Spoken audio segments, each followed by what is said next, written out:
တိရွက်ကြွေတိုင်းအပင်မသေးပါဘူးပင်စီကောင်းရင်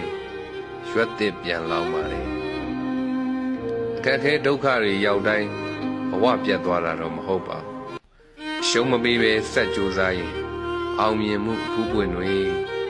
ထပ်ပြီးတော့ဝေစားနိုင်ပါသည်ဘလို့အခက်ခဲမျိုးပဲဖြစ်ဖြစ်အရှုံးမပေးပဲနဲ့ဆက်လက်ပြီးတော့ကြိုးစားရမယ်ဘာဖြစ်လို့လဲဆိုတော့အခက်ခဲတွေများလာလေလေအဲ့ဒီပုဂ္ဂိုလ်ဟာသူ့ရဲ့အရေးချင်းတွေပေါ်လာလိမ့်ပါပဲ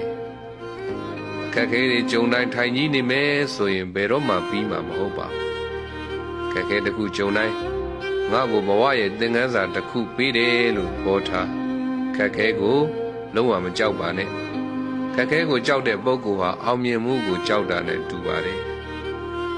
ခက်ခဲတွေကိုကျော်လွှားနိုင်မှုအတွက်ဆွဲရှိရမယ်သိခံရမယ်ဉာဏ်ပညာရှိရမယ်တဲ့ခက်ခဲများကို